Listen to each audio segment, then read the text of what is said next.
Teacher forced me to remove my hat. I had a surprise for her. When I was in college, I was in a car accident. My car got hit from the side. This was in the days before airbags and seatbelt laws. One second I'm driving and the next I'm halfway out the passenger window watching a pool of blood run off my head. Next second, I'm in the ER receiving 13 crude stitches for 11 inches of wide open scalp. I lost more than 2 pints of blood and a large patch of hair. I also lost my favorite white fishnet t-shirt, but that's a separate tragedy. That Friday of a Labor Day weekend was how my name shows up in the newspaper list of Labor Day weekend accidents. Tuesday comes and I go to class at the local college. Being a teenager gave me the gift of immortality. There I was, fully ambulatory, just 4 days after the serious car accident. I'm wearing a hat to cover the fresh injury. It was a white Panama hat with a bright 80s style hat band. As this was 1983, everything was 80s style. Hobbling along, I made it to sociology and took a seat at the back of class and settled in. Well, the teacher noticed me, and the conversation went something like this. Excuse me? Could you remove your hat, please? The teacher had her own sense of propriety.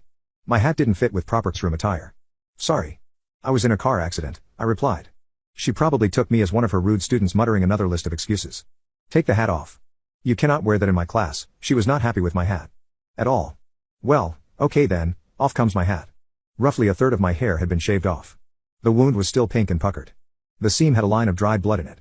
The wound began an inch beyond my missing hairline and continued back, branching into a Y shape. The surgeon's instructions were to keep the wound clean, dry, and unbandaged. Lucky for all in attendance, my mother had washed my scalp the previous day.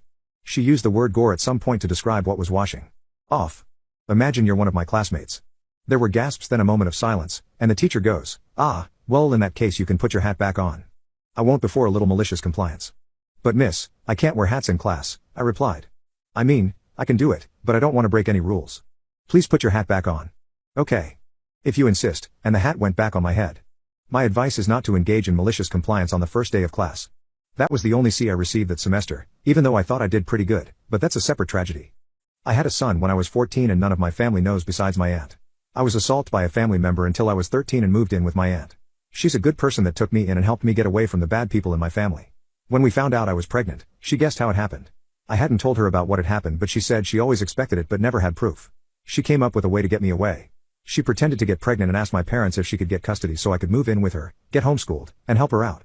They said no at first because they knew they'd lose out on food stamps, so she offered to pay them whatever they would have gotten in food stamps in cash in exchange for me living there. They said yeah once they found out cash was involved, and my aunt gave them some extra cash every month to keep them out of our lives. My parents are your regular redneck junkies who are no good to anyone. I had the kid in 1988 and have seen my parents a handful of times since then. She went to court to get custody of me and said my parents dropped me off at her house one day and never picked me up. I went along with that story in court and it worked out. I said we went back to my house day after day but they were never home. They were ordered to come to court but never showed up. She got full custody of me and I lived with her until I was able to get myself a good job. I don't work the best job in the world, but it's better than where I came from and I'm proud of that. Anywho, she took me to get an abortion, but it was too late by our state's laws. She pretended to be pregnant, even tried to gain weight, and bought clothes that made her look bigger. I stayed home every day until I had the baby. Everyone thinks it's her kid. I don't feel bad about it and won't ever tell the kid unless my aunt wants to or some big emergency happens where he needs a body part. She always said it's my choice to tell, but I think it's her choice too. She raised him, he calls her mama, and I wouldn't want to take that away from them. He doesn't look like me at all. He doesn't really look like my aunt either. He thinks his daddy is some guy she met at a bar she had a one-night stand with and she doesn't know who he was. He's an adult now and is settling down with his wife and they're thinking about having kids. It's sometimes weird because I know if they do they'll be my grandkids but they'll never know. I don't feel like a parent to him at all. I know he's my biological kid, but I'm not his mama. Every now and then it makes me sad, but I know it was the right decision to make. He's had a good life. My aunt and I saved up to make sure he could get a good education, and he did that. He knows me as his older cousin and we get along well. He's a good guy. Hardworking, a good person, does what he can to help others. I'm proud of him. Here are answers to questions people have. The person that assaulted me is in jail for the rest of his life. He was arrested for something unrelated to what he did to me, but he won't be out of jail until he's in his 90s. I doubt he'll live that long. My aunt tried for years to get me to admit what was going on. She tried very hard. Anytime she saw me she asked if I was okay. She tried to get custody of me when I was a kid but it didn't work out. My parents acted like decent people and I denied anything was going out because of fear. Don't assume she could have done more. She did everything she possibly could, but I was too afraid to speak up. I know DNA tests exist. I don't know if he'll get one done but we'll talk about what to do if he ever does. It's complicated and I don't have the answers for what to do and neither do you. Everyone has their own opinions, none are right or wrong. Good intentions aren't always good advice. My parents are both alive as far as I know.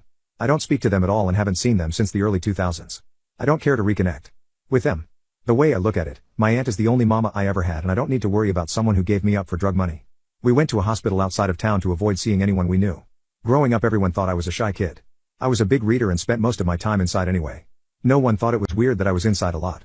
My aunt had a good job that let her stay at home and work once she started complaining about having to come in while pregnant. That helped us out a lot. Back then, you could call a store to fill in your grocery order and the grocery boy would drop them off, similar to how stores have deliveries you can order online now. My water broke in the middle of the night. We were lucky with that as our neighbors never saw us leave. No, I never went to college. When I was a kid, I never thought I'd even graduate high school, but I did. I won't tell you what I do for a living or where I work. That's a strange thing to message someone. Regardless, I make enough to pay my bills and have a little savings. I used to work 3 jobs to make sure I could pay for his college once the time came. Now I only work 1.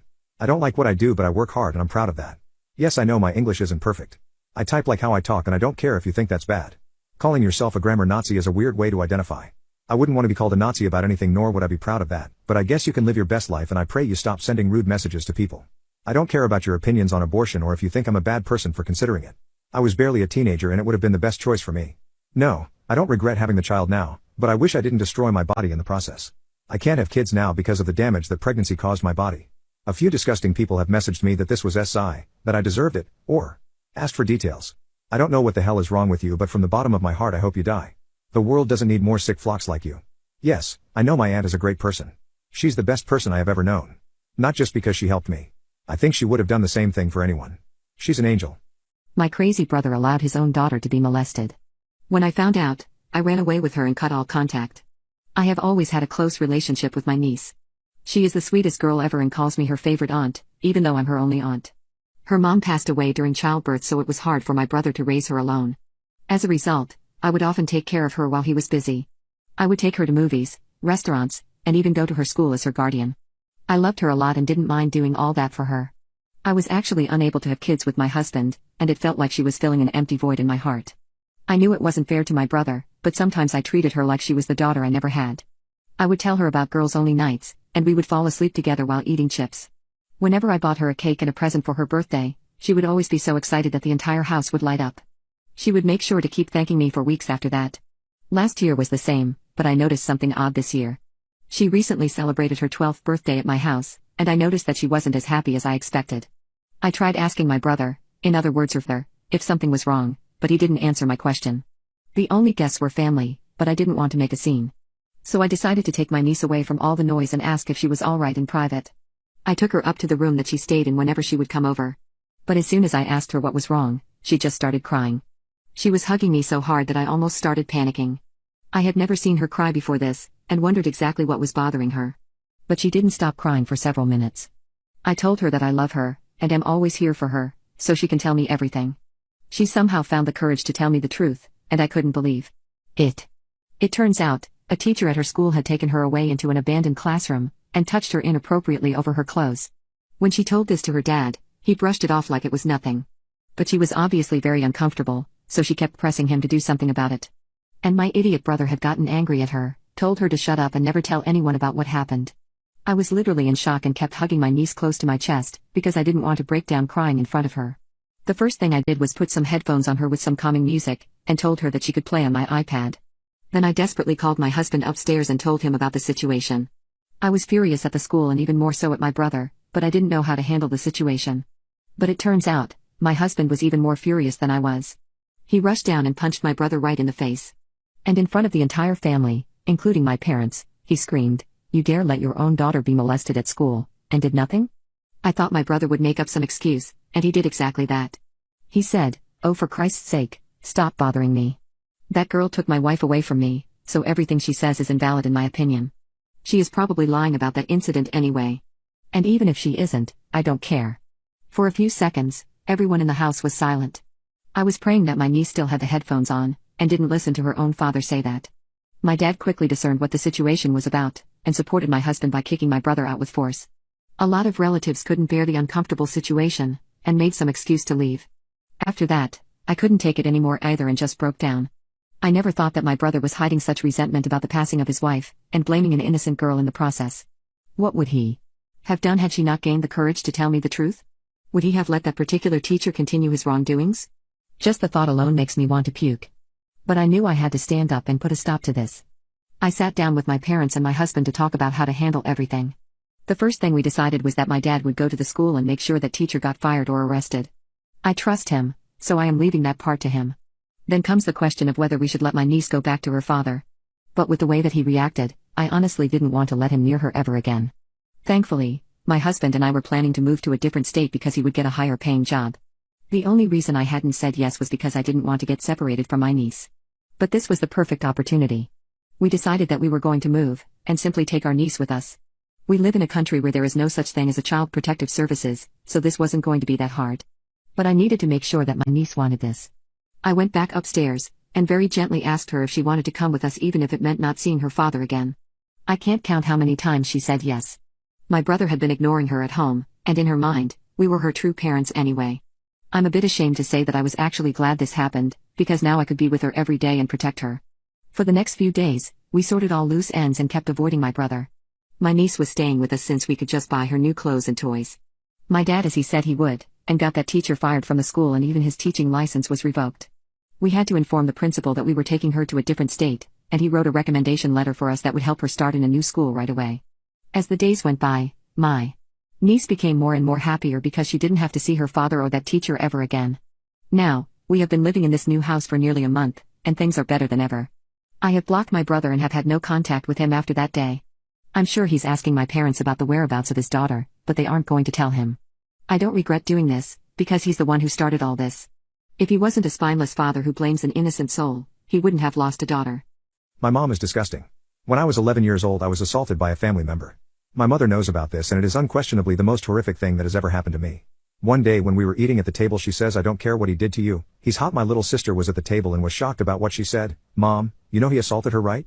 To which she replied, "Yeah, I know, I don't care, he's attractive," while eating food, so nonchalantly, absolutely no remorse or emotion while she said that. This conversation was almost 3 years ago, and I have never, or will never forget it. I try to love my mom, but it's so hard to look at her and not remember those words. She has not apologized. What would you do? Keep in mind, she is the person to get joy out of other people's misery. In the moment I was so stunned I just walked away. Didn't say a word to her. If she knew she hurt me, she would be happy. And a part of me doesn't want to give her the satisfaction that she hurt me. I'm so lost because this is my mother, but it's unforgivable. But I am so fed up with everyone in my family treating me like a dog. Edit. Since this got a lot of attention, I'll share another story that is so disturbing. I am bi intimacy, and it took me years to come out of the closet and tell my mom. I don't know why I even did that. We were eating and I'm crying, telling her about me liking other girls. She literally looked like she could not care less.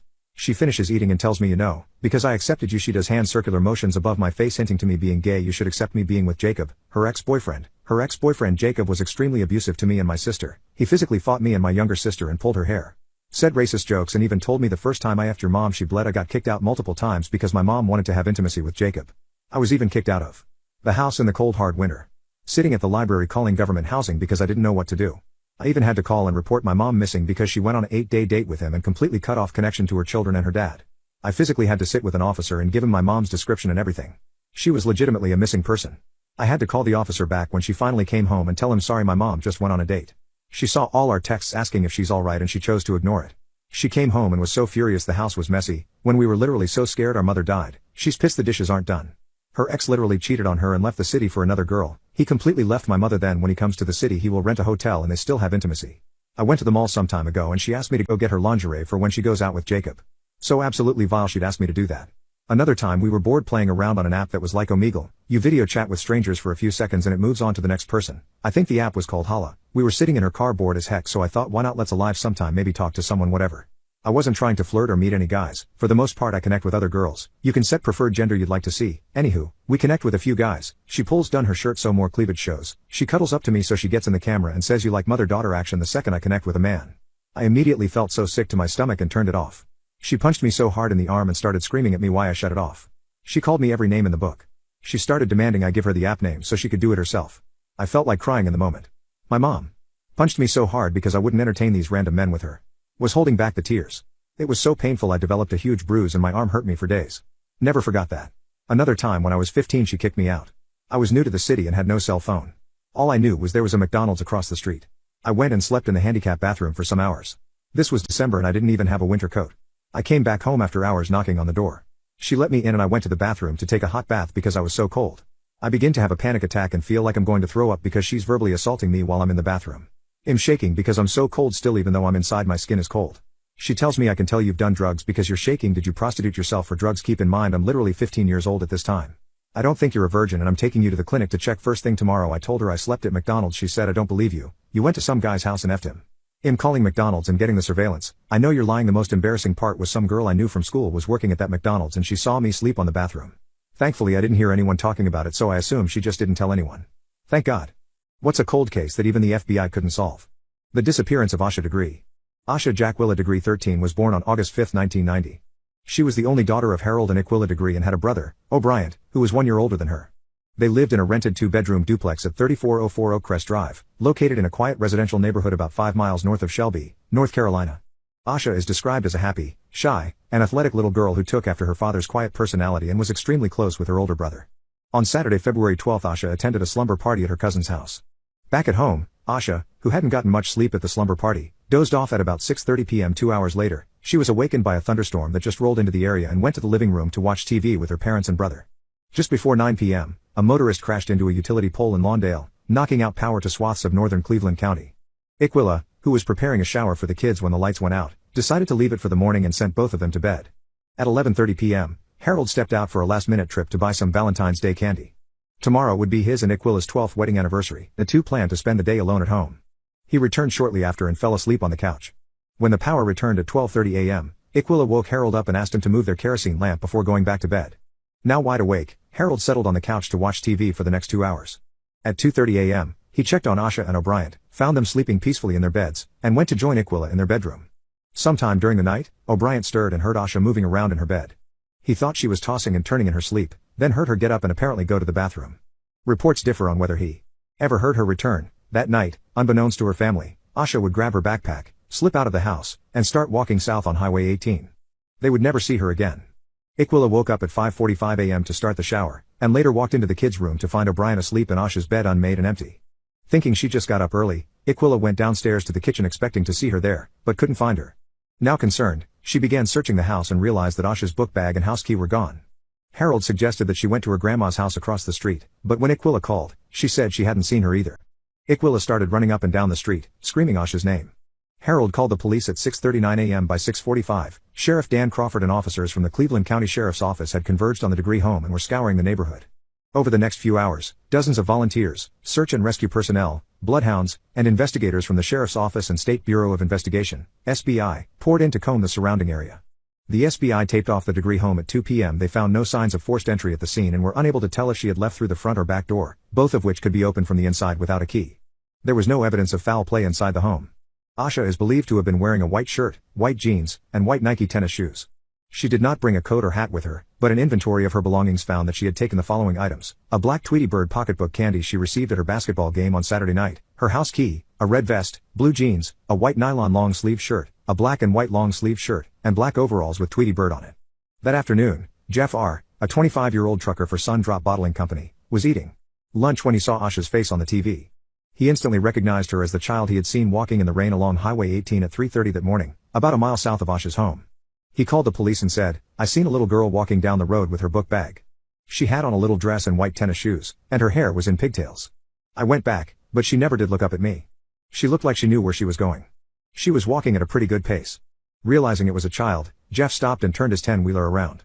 In total, he circled around 3 times before the girl ran into the woods and out of sight. At 4:15 a.m., Roy B., a former deputy at the Cleveland County Sheriff's Office, was trucking northbound on Highway 18 with his son when they saw a small person walking down the road. It was a small figure wearing light-colored clothing. "I thought it was a woman. I couldn't tell it was a child. I thought that maybe it was a domestic violence thing where a woman left the house and was out walking." Roy placed the sighting 1.3 miles south of Asha's home, just before the intersection of Highways 18 and 180. Concerned that she would get run over, they sent a message over the CB radio for other truckers to be on the lookout, but they didn't stop for her.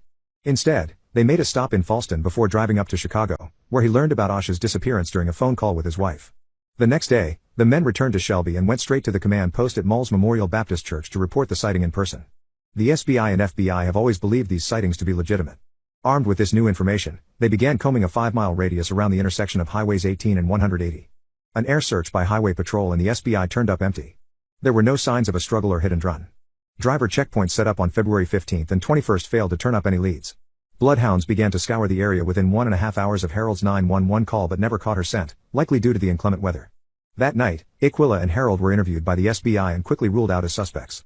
Detectives say that the Degrees have always been cooperative with the investigation and have bent over backwards to help find their daughter. They allowed authorities to search their home and insisted on a polygraph, which they passed.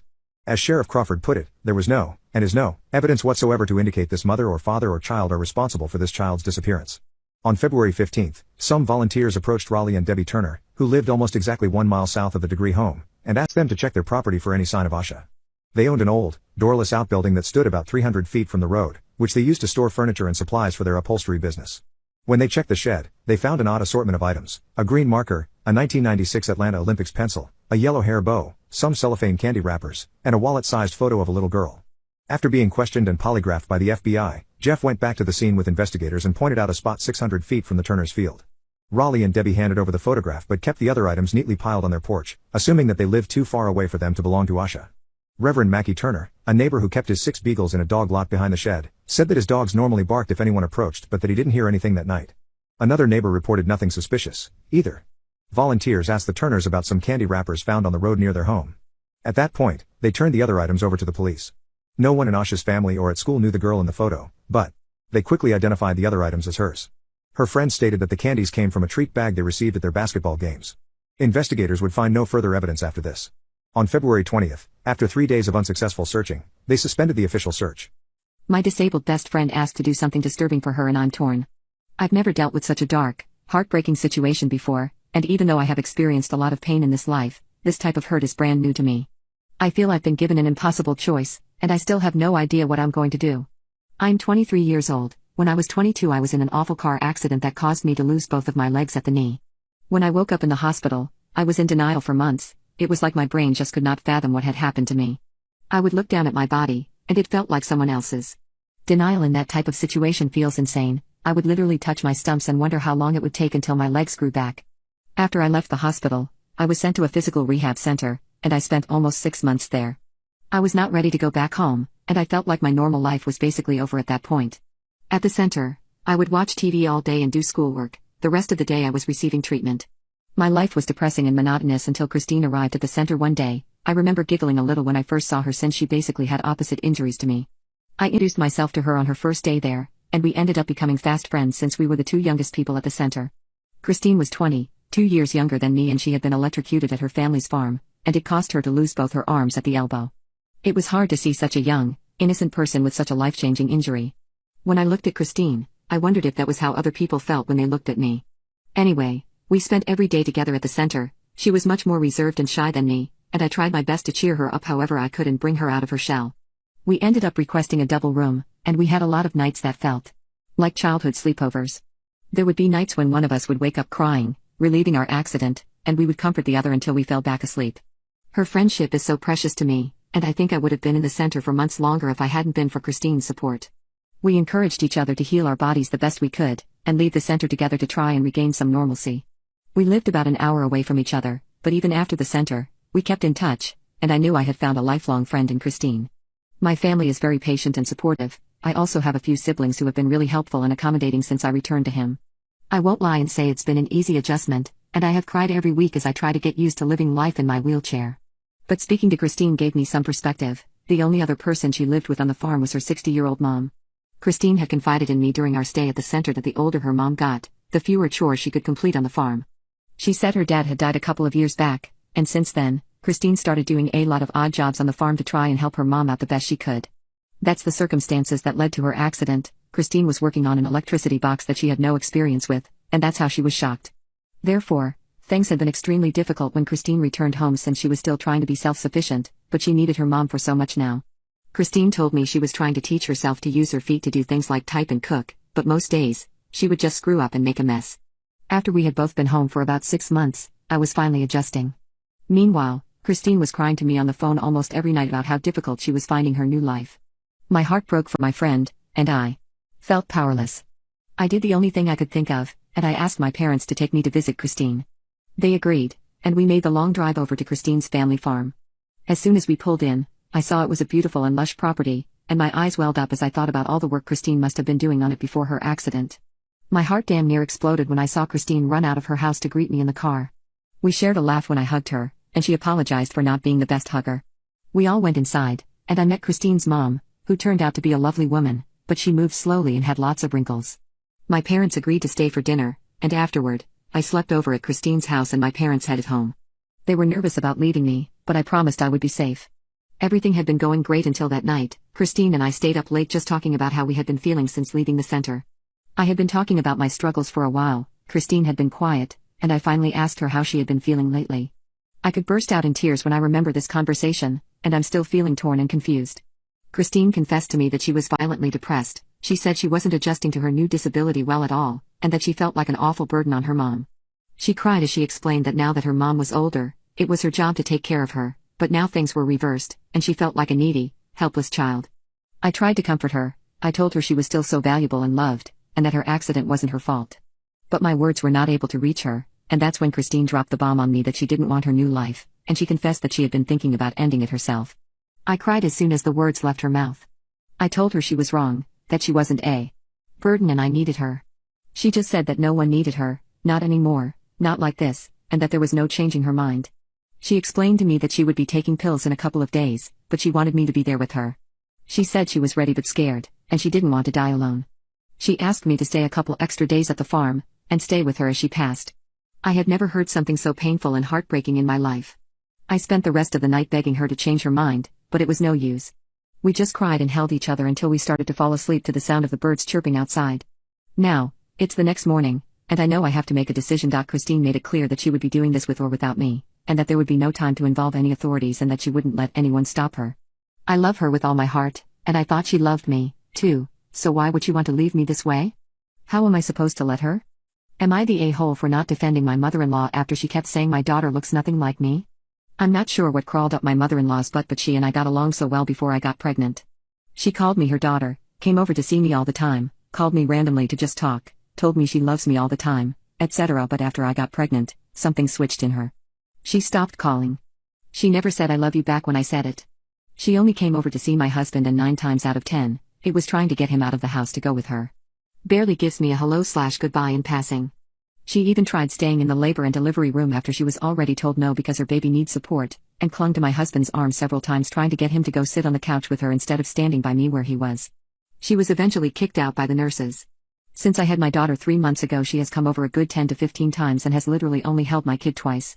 She just follows my husband around everywhere and still tries to get him to leave with her to go do chores/tasks for her like changing tires, changing oil, fixing her computer, moving around her house, etc. And honestly, none of that bothers me nearly much as her comments about how my daughter looks nothing like me and looks exactly like her and my husband. For a bit of context, my husband looks nothing like his mom. He is a spitting image of his father. His mom is short, blonde, brown eyes. He is super tall, black hair, green eyes. You can't tell they are related at all. But she insists my daughter looks just like her and my husband and nothing like me. She's made these comments more times than I can count, and I just give a yeah okay Becky and leave it. But yesterday I hosted a dinner for the family and obviously invited her. She shows up with a scrapbook album with a bunch of photos of her and my husband from birth to present. She was showing/telling everyone who would listen that my daughter was basically not even mine if you go off of looks. My husband spoke up a few times with a clip. She actually looks just like my wife, but his mom didn't acknowledge him. But then she got to my mom, and my mom, being a no bullshit woman, said, "Are you blind or are you just being ignorant? That girl looks just like my daughter and nothing like you. Kinda weird to me that you are desperately pushing the narrative that the baby looks like your son and you considering your son looks nothing like you either." No one in the house said anything, but a few of them were chuckling. My husband also didn't say anything, but he looked more like a deer in headlights than anything. My mother-in-law then left. She group texted my husband and I later on saying she will never forgive us for not defending her against my mom making a scene and embarrassing her in front of everyone. I don't feel bad at all, but my husband does. My girlfriend of 3 years cheated on me with her coworker. So I exposed her and now she's getting disowned by her parents. I met my girlfriend because we took the same classes in our final year of college. We entered into our relationship as mature adults and not some hormonal teenagers. We never went to late night parties, but instead went on early morning walks as dates. Whenever we fought, we resolved it before going to sleep that night. I was glad because I thought I had finally found someone I was going to spend the rest of my life with. Now, while I was working, I made sure to not take more hours than I could handle. I wanted to always be there for my girlfriend so she wouldn't feel neglected. But these last few months, it was her who decided to extend her work hours. So even if I came home early, I was all by myself. I tried talking to her about it, but she said that it was just a phase. I agreed with her, and began working towards our future. I saved up enough money to buy her a ring, and was going to take her on a surprise vacation and propose. But on Monday, all my dreams were shattered. I was once again alone at home while my girlfriend was out working late. Her iPad just kept going off again and again, so I decided to shut it down. But I noticed that she had notifications coming from Facebook. A few months ago, we had both decided to get off that cursed social media platform, so I thought that maybe she accidentally forgot to delete the app. But as I opened it, I was filled with horror. The notifications were from a man texting her flirtatious texts, and she was responding to each and every one of them. I knew this was her coworker and I was absolutely disgusted by their texts. It was evident that they had been hooking up for at least 5 months. I don't get it. I never expected that my girlfriend would ever cheat on me. We used to be so happy together, and she never said anything that made it seem like she was unsatisfied in our relationship. But still, the fact is that she was sleeping with another man while I was planning to propose to her. I was so distraught and just told her that I'm going to sleep over at a friend's house for a few days. I called my best friend and told him about the situation. He fortunately let me stay at his place until I got my thoughts in order. I couldn't sleep at night knowing that my girlfriend was probably bringing him into our apartment while I wasn't there. Once my crying phase was over, I knew that I couldn't just let her off so easily. She was the primary on the lease, so I couldn't kick her out, but there were other methods to take revenge. First, I went and returned the ring that I had bought for her. Then I turned my eye to the furniture in our apartment. She had paid half for each item, but I decided that being cheated on was more than worth half, so it wasn't a problem. I called a U-Haul truck and loaded all the furniture except the spare bed and TV. The apartment was completely empty and looked like a prison cell. I left a note on the floor, telling her that I had found out about her affair, and was leaving her. I also told her that I was planning to propose, and she had broken my heart. I blocked her everywhere because I didn't want to deal with her complaints and crying. While I was leaving, I also called up her parents and told them everything. I had a close relationship with her father, and he was shocked to hear what his daughter had done. He didn't believe me at first, but I did send him all the evidence because I had taken screenshots. I thought that was enough, and that I should just focus on myself. But a few days later, I got a call from her dad informing me that they had decided to disown their daughter. She had called them crying, asking them for money to buy some furniture and cooking utensils, but they refused. They didn't even acknowledge her as their daughter anymore, and have already removed her from their will. So, because she decided to cheat on me, in the end, she lost not only a future husband but also her parents and her inheritance.